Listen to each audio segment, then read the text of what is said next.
on with it. Carry on with the idea. I mean, you can pick anything. What you'll find after a while is that certain basic techniques are more this idea of putting the atemi in as part of the flow of the technique in an appropriate place, if you like. They're more common sense than others. Things like Irimi-nage, this idea of entering through the body. The critical thing with the Irimi, and I'm just doing it from this basic kata. The critical thing is for me to get in, and it's this Tenkai movement. That's the heart of the technique. The body movement going through behind the shoulder, and then that rotation is what takes the kazushi. And it's actually pretty hard to make an atemi that doesn't spoil that. Because if you're hitting on the way in, you're kind of taking your partner away. This is a bit like a jiu-jitsu kind of idea of taking someone's back. It's the same thing. Irimi is enter through the body. I've either got to cut a hole in him and climb through, which honestly takes ages to clear up, or I've got to jump in and I've got to turn him behind. This is why when you teach beginners, you're teaching them this Tenkai hip movement to take the balance. I can do an atemi now, but why? I've already got the balance. So this is when it helps you understand the technique, where the kazushi points are, and the heart of what's going on, the principle underneath it's useful. Something like Kote-gaeshi is a bit different. You see lots of different styles of this. We can do this from, there's all sorts of ways. And again, if I was a bit taller, I could hit it with the elbow. Not relevant for me because I'm a hobbit, You could do this one, Same thing, I can step in, I can hit him with the elbow, and then as I'm dropping in around behind the hip, I know in my shape, I've also got this lovely shoulder control. I can take this, and then again, I can drop back into the traditional Kote-gaeshi, so I'm here, and he's still fighting back. I've got this, which is lovely.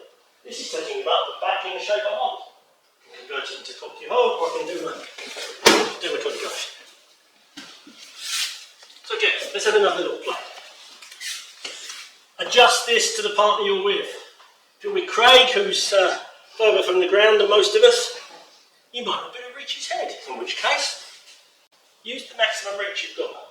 If you want to think of your range, you've got kicking, you're striking, palm strike is shorter, slap is longer. Don't underestimate how useful a slap is. So just, if you've got a taller guy in, slap, then you can fill in with this in case there's other hands coming up. Drop down, control. Then I can break out and I can do all sorts of versions of this. In this case, I'm just going to do a traditional kata finish. Another basic technique.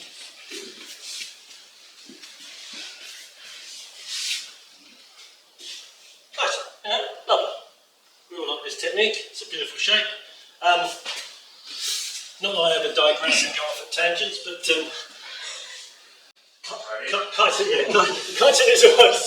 Kaiten is always described as being the spiral throw. It can be a bit misleading because this is the thing that people in their head will then, if you say to someone, describe Kaiten-nage, and they'll talk about the top face arm and all that kind of stuff. That's fine when people are doing their first 6 months of training. Kaiten kind of means rotation, really, rather than spiral. And the thing that is rotating, look, just stay with me. There's a clue. The thing that is taking the balance is the rotation of the head.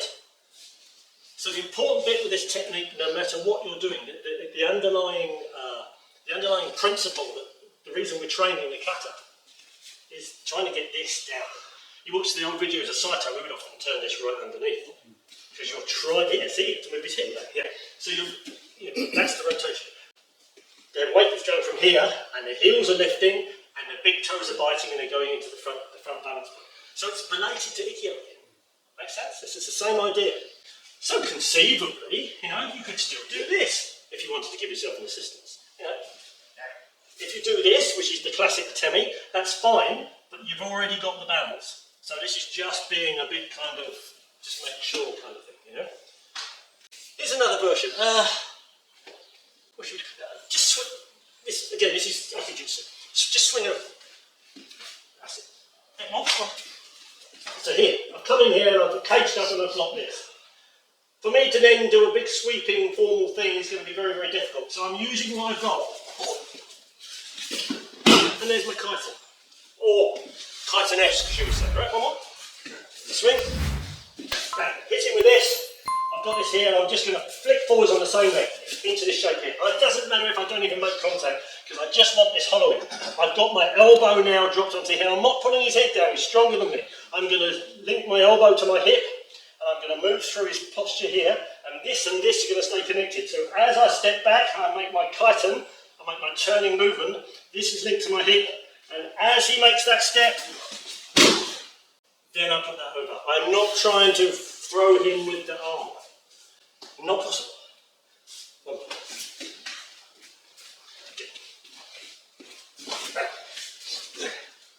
Look, this one.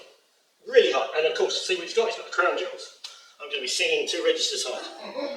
So, the minute I've got this, I throw this up and it gets this leg forward. Then I can step in here. I can use this if I wish.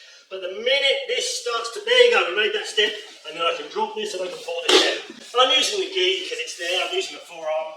You can do whatever you want.